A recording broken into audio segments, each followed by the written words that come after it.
Hello everyone and welcome to this next lecture in the NPTEL course Machine Learning for Core Engineering Disciplines.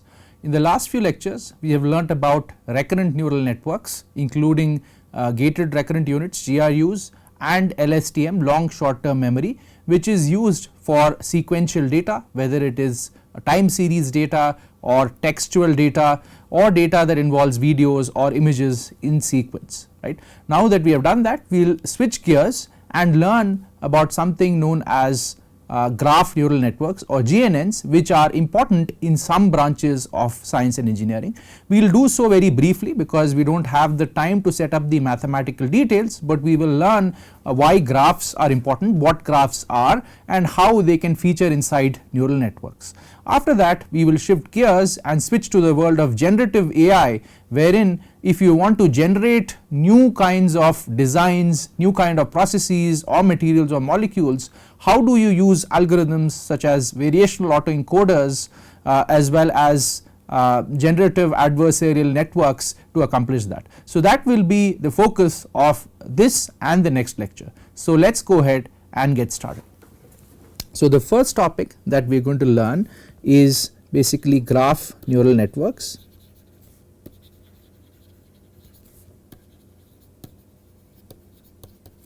Or GNNs for short. Okay. So the ANNs discussed so far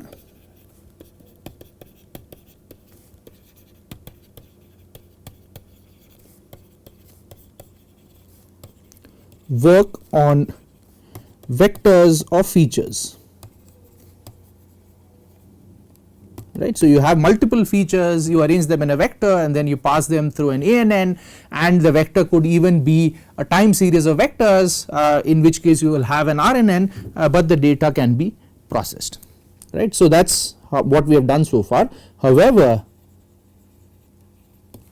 many real world problems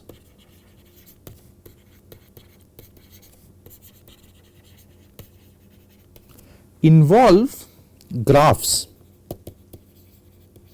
what are called graphs, okay, which essentially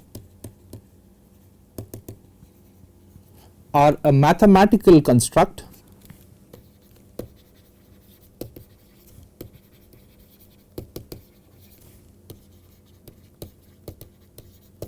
comprising of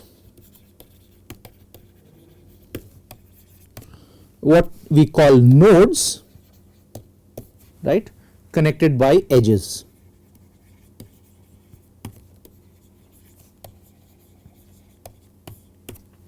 Okay. And this is something you encounter in various disciplines of science as well as in engineering. Let us take the simple example of a molecule, right. So the first example is a molecule interpreted as a graph,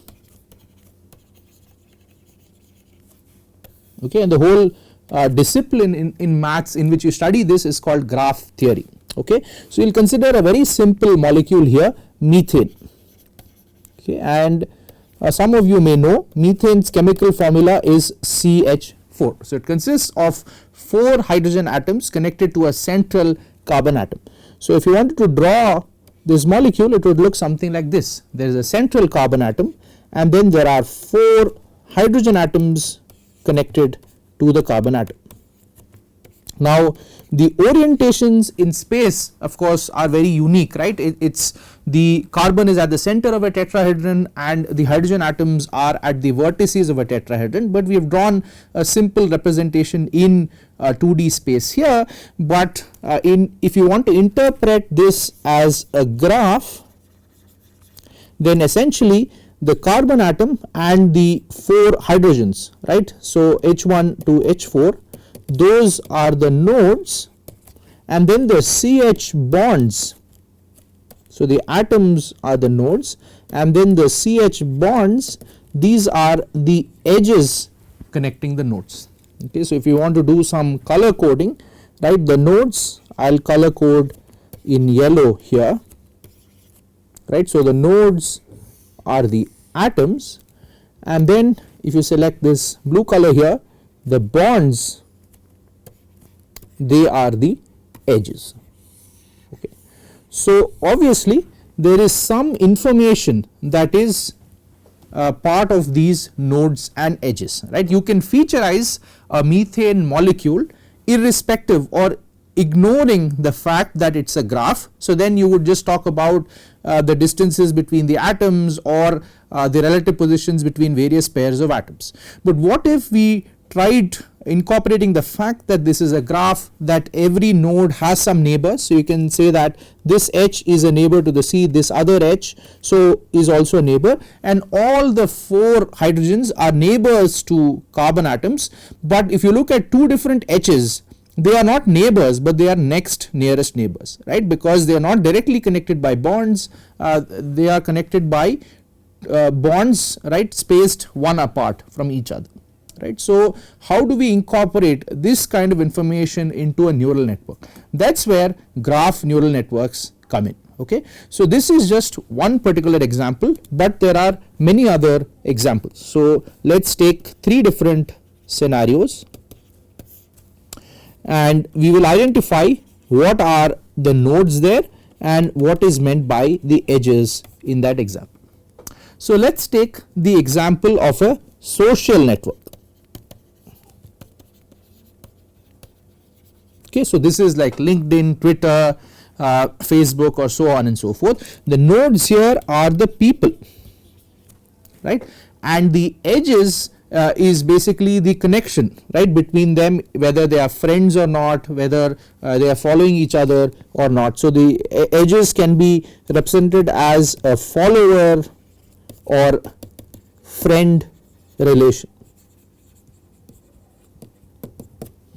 right, and you can think of various scenarios. I can follow someone but that other person may not follow me, so then you can have different types of edges to indicate that and so on and so forth.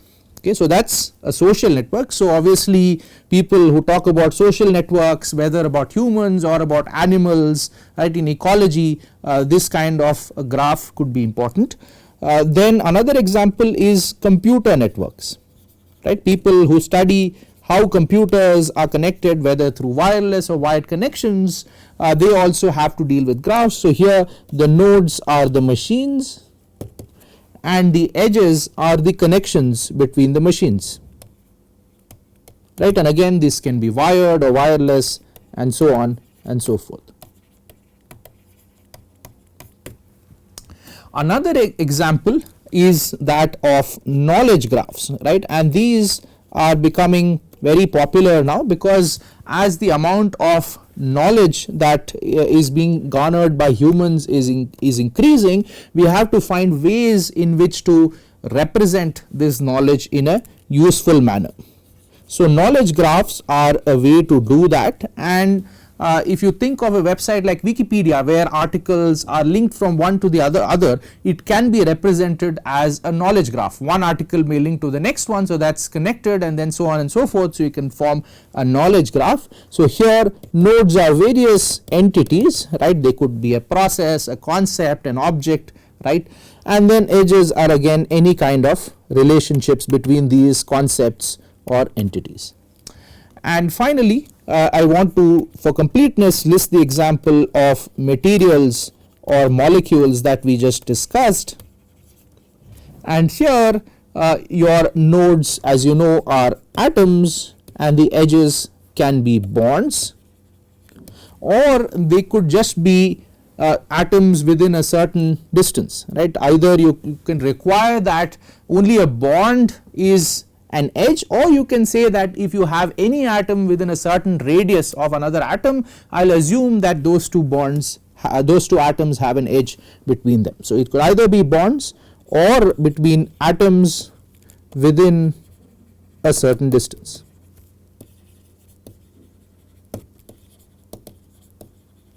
Could be connected by an edge. Okay.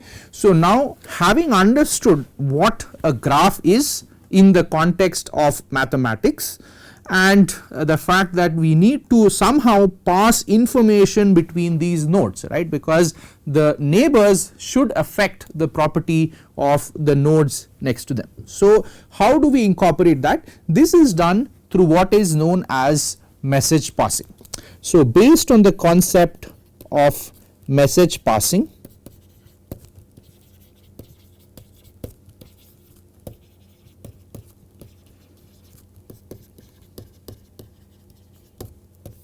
one uses graph neural networks.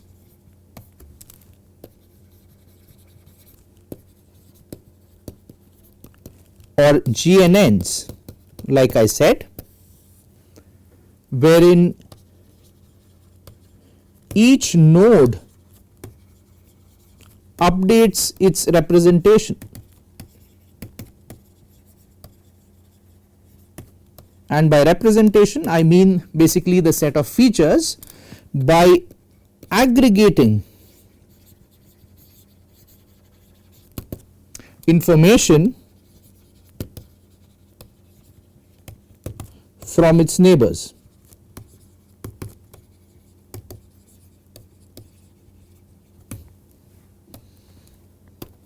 Okay.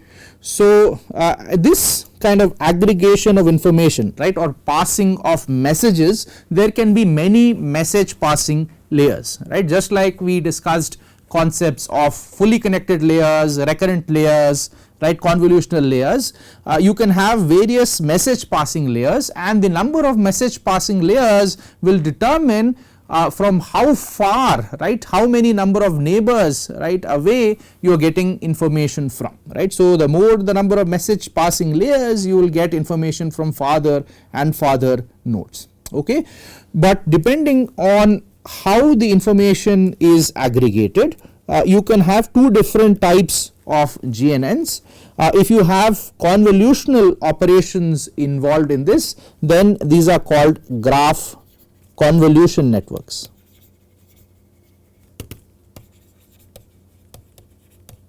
Or GCNs. So I know that we did not get the time to discuss graph convolutional layers, but that's something which is available in other courses, other books. So I encourage you to read about convolutional layers and how they are very much in vogue in computer vision based on neural networks. The other way in which you can aggregate information from the neighbors through message passing is through the concept of attention, and then this leads to graph attention networks. Or GANs. And the concept of attention is something that we very briefly touched upon in this course when we were discussing about transformers and how attention involves the concept of a query, key and value, and then tries to find out how much, right, a particular token means to another token in the text, and this can be done in the context of nodes, and that's why you have graph attention networks. Okay. So essentially if you wanted to write this out, right, in a very simple mathematical formalism, what happens inside a message passing neural network, at each layer k, your features, right, which is what I call the representation here, right, of the vth node in the kth iteration will be updated based on the features of the same node, the vth node in the previous iterations, but also based on the aggregation of information from the neighbors, right. So you will look at all the neighbors in the previous layer. So U is an index for the neighbors, and how do you know they are the neighbors? So you have to define a set of neighbors, right. Here I am denoting that by n of v. So this means this is the set of neighbors of the node v, right. In molecules, it is very simple, you can just set that as a distance criterion, right, atoms within a certain distance, right, only based on the features of those nodes you could be updating the features of the central node. Okay, so N of V is the set of neighbors of the node V, and essentially based on what is involved here in the aggregation, whether you are doing convolution or you are doing attention, you have either GCNs or GANs, right, and like I said, in some sense you are passing messages from the neighboring nodes to the central nodes, and thus GNNs are also called message passing neural networks.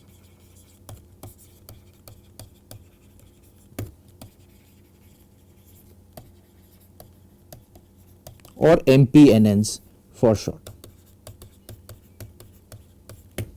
Okay, and it is shown that accounting for these kinds of relationships, right, between nodes based on edges, that can lead to superior performance in various engineering applications. So many of these state of the art models actually involve graph neural networks. So depending on the application at hand, if your engineering problem in your discipline involves some kind of a graph theoretic construction, right, basically it can be decomposed as nodes connected by edges, then this is certainly a useful framework that you may wish to see if it works. Okay, so that completes our discussion of graph neural networks. Like I said, we will now shift gears and move on to the concept of generative AI, right. How do we generate new data using AI ML techniques which can lead to the design of new processes, new designs, new molecules, new materials, and so on.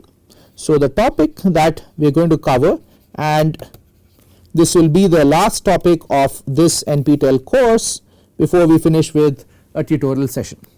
So generation of new data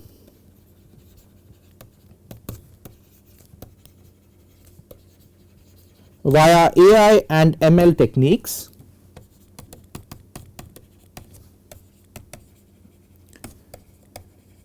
presents powerful opportunities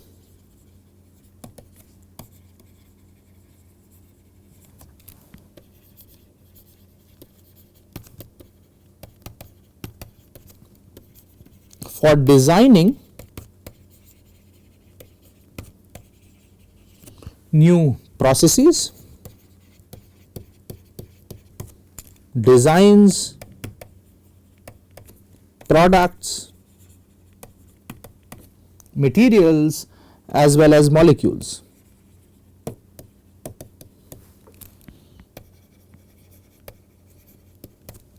Etc. in various engineering applications.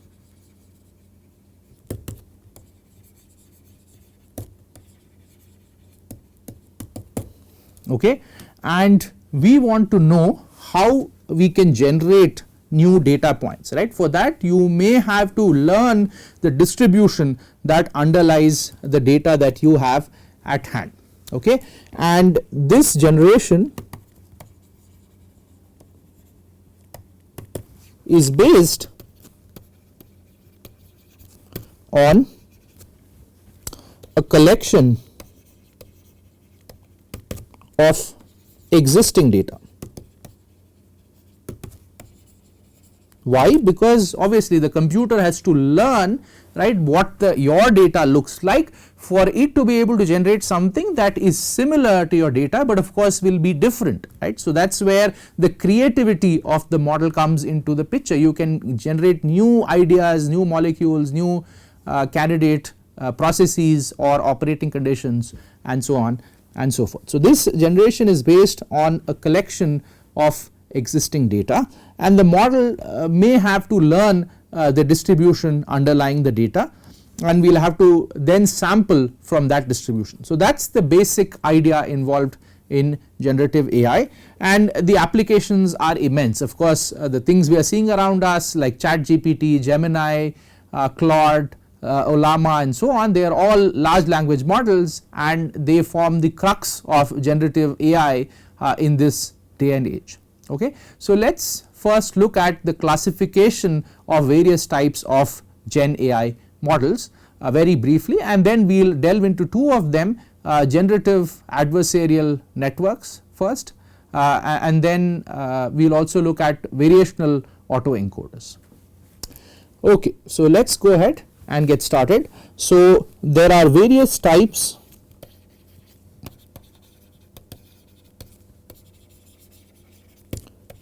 of generative models.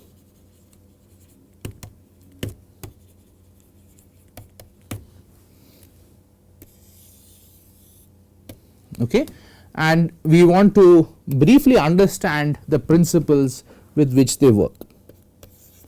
The first of such models is called the explicit likelihood models.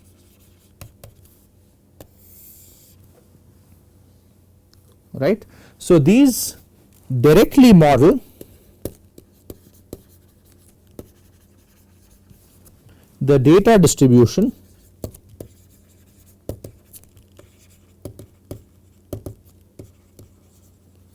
or an approximation to it.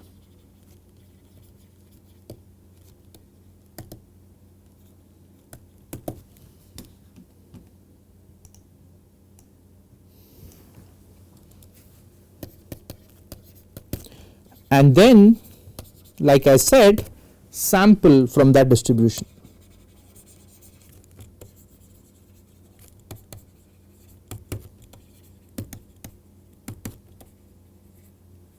Right. So you have to learn the distribution and then you have to sample from it. Right. We have discussed very briefly about how text generation works. Right. Essentially you find the probability that the next word is next token is a certain word based on the history of the sentence or the paragraph so far. So one prominent example of a model which falls under the class of explicit likelihood models is the generative pre-trained transformer.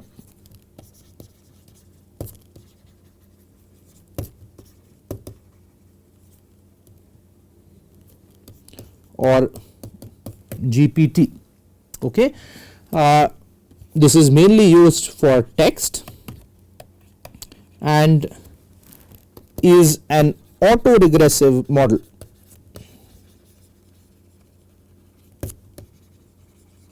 Right, because at every stage it takes whatever it has generated so far and then it tries to predict the probability that a certain word will be the next token, right, and then it picks the word with the highest probability or near the highest probability. So GPT is a type of an explicit likelihood model because it has learned the distribution of words in a natural language, right, and with that distribution it is able to sample new words. And then we see the amount of success it has had in generating coherent text, although it does suffer from things like hallucinations wherein it presents incorrect or false information, but of course there is research going on how to mitigate these hallucinations. The other type of models which we will discuss in this course in some level of detail under the class of explicit likelihood models is the variational autoencoder.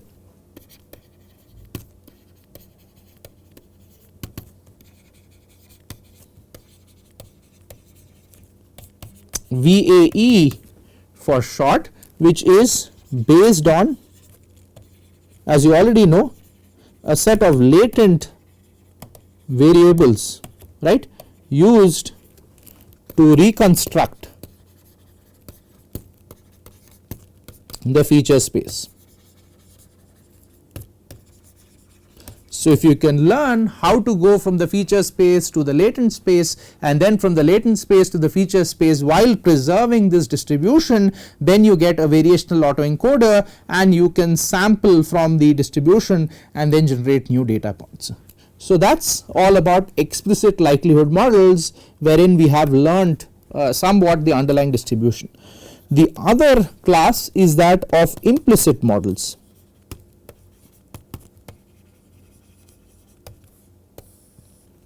So here these do not work explicitly, with a likelihood, which is what was happening in the Bayesian formulation earlier, but instead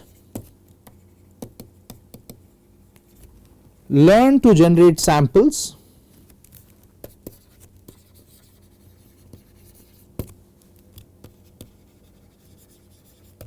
that look like the training data.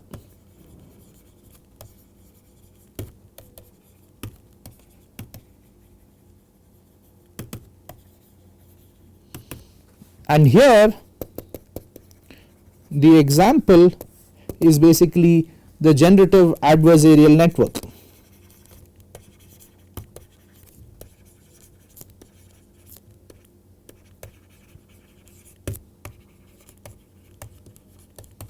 Networks or GANs, which consist of a generator and a discriminator fighting against each other, and we will learn how they work. There are a few other types of generative models, right, although in this particular course we will only talk about variational autoencoders and generative adversarial networks. The other type is that of energy based models, and these derive a lot of inspiration from physics and statistical mechanics, right, wherein the energy of a system plays a part into how much that particular data point is likely, right. So these models essentially relate your sample probabilities to an energy function which is then used in the data generation process, right. And although we will not discuss these type of models in this course, some particular examples are restricted Boltzmann machines or just original Boltzmann machines.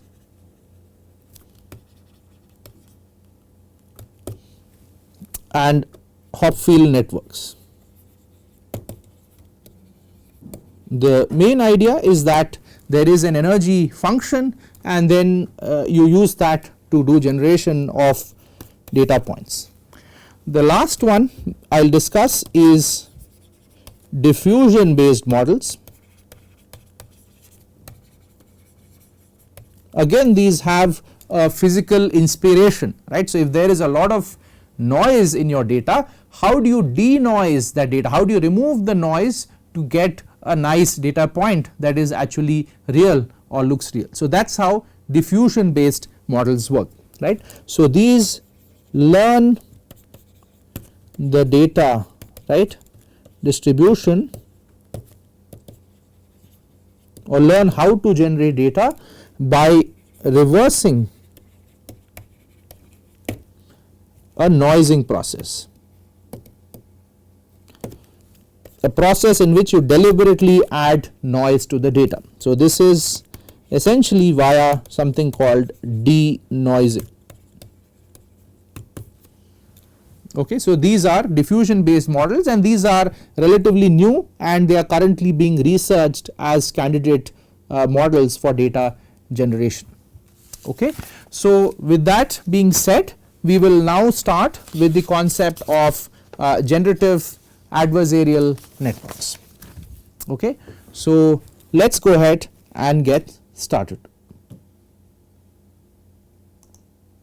So like I said, we will first discuss generative adversarial networks,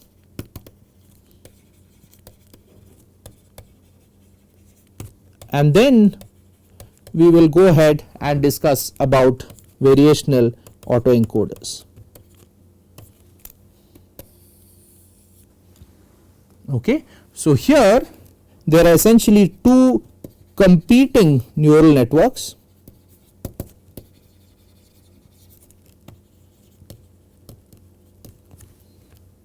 right, work together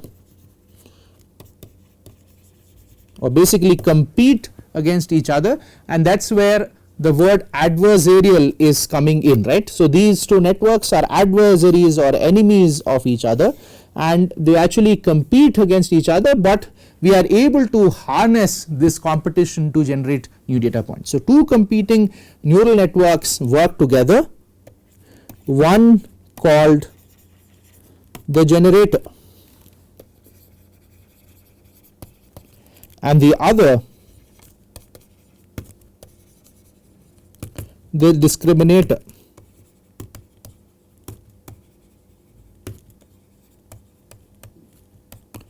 To learn how to generate,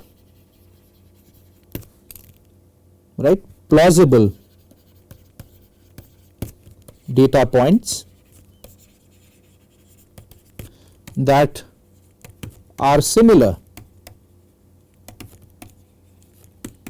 to the training data.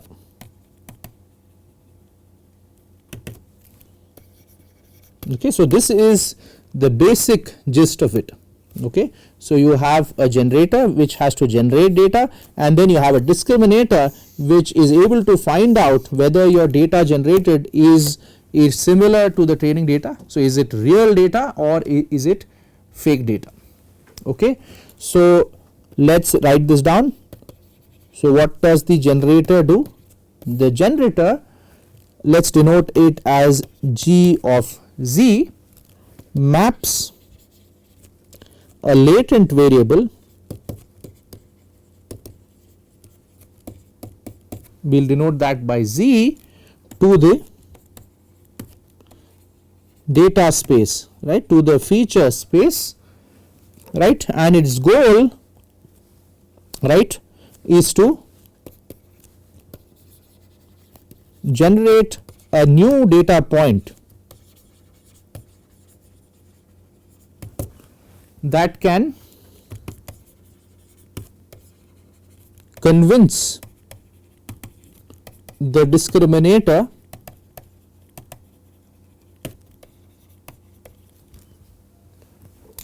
is a real data point.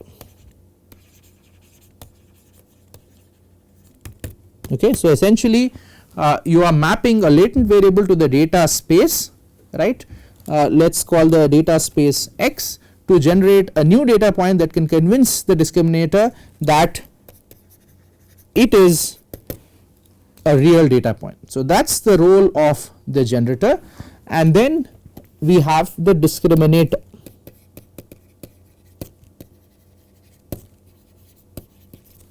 The discriminator, we will denote it as d of x, right.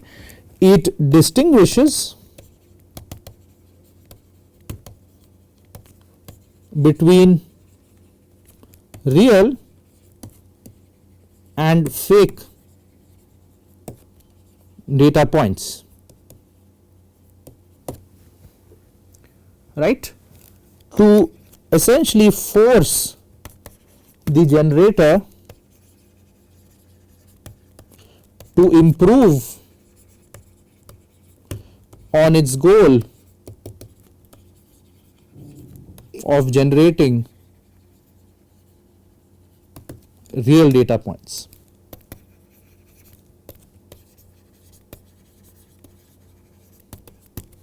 Okay. So, these are the very well laid out requirements of a generator and the discriminator, right. So, the GAN is trained with the following optimization problem.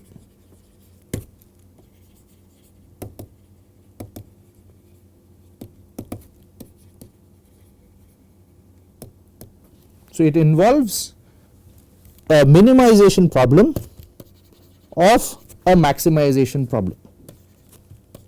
Okay.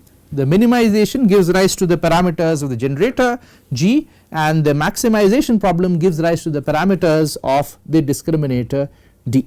Okay. So, this is the objective function. Okay. So, that is the expected value, right, over the training data of log of the discriminator d of x plus the expectation over the latent space of the log of 1 minus the discriminator of g of z. Okay. So, this is basically the objective function, right, that we are working with, and first we have to maximize it with respect to the discriminator, and then we have to minimize it with respect to the generator. Okay. Now, why is this form of an objective function chosen? It will become clear now. So, that is because of this. So, d of g of z, right. So, let us say you have generated, right, a new data point by passing one candidate latent variable z, right, through the generator. So, you have a new data point and then you pass it through the discriminator, right. Now, this will tell you whether your generated point is real or not. So, dgx is close to 0 if gz is a fake sample.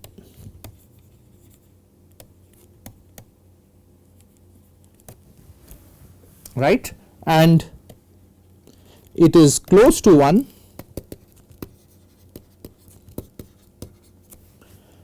if gz is a real sample.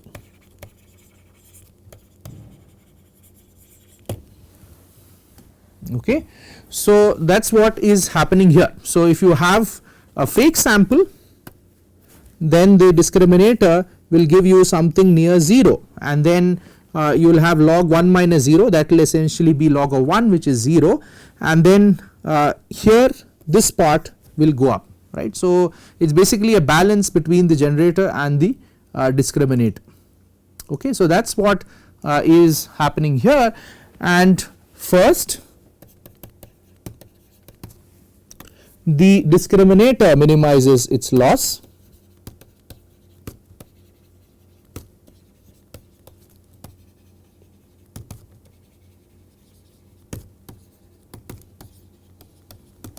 So, you will have a maximization of this objective function, right, but you know that a maximization can be cast as the minimization of the negative of the objective function. So, I am going to write that as a minimization over the parameters of the discriminator of minus of the objective function.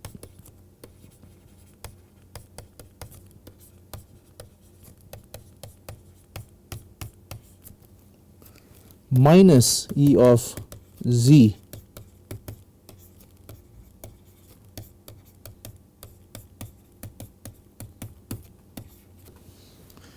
okay, and this basically is your cross entropy loss.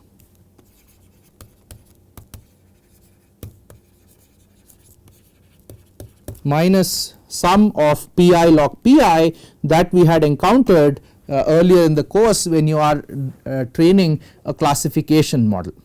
Okay. So, that is what is happening here. We are trying to match the distribution of the real samples, right, with real samples, and that of fake samples with the fake samples. So, the cross entropy loss is used to train the classification model, that is the discriminator, which is trying to discriminate between true and fake samples, and then the generator minimizes its loss.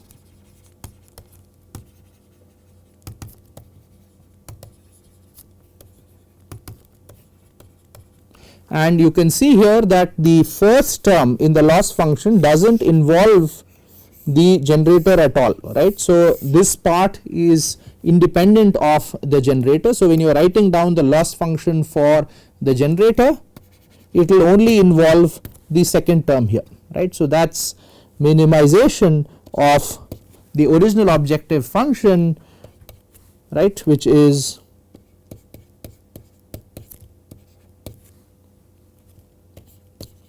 log of 1 minus d g of z.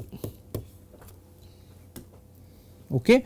So, what will this try to do? This will try to increase the value of the log, and so reduce the value of the log so that you can minimize it. And how can that be done? This will basically try to make, if you try to make dgz close to 1, then log of 1 minus dgz will be minimized.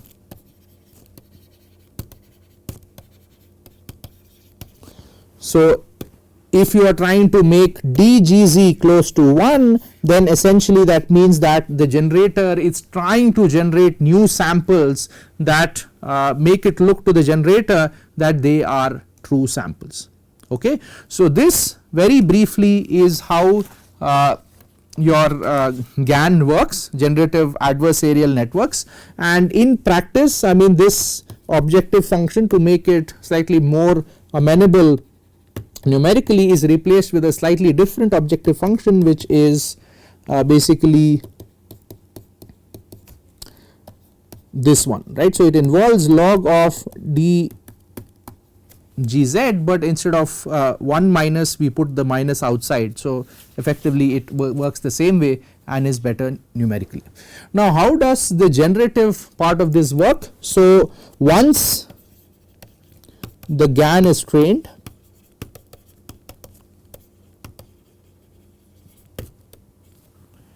you can sample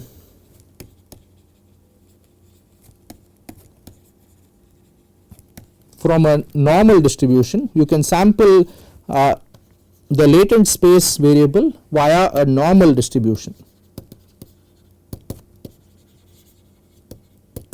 right. So z can be picked from the normal distribution with mean 0 and the covariance matrix as the identity matrix, and then remember that the dimension of z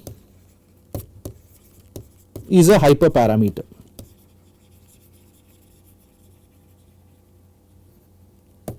Okay. And once that is done, you essentially run it through the generator. So then your new point, right, will be g of z. Okay. So this z run through the generator will give a new data point.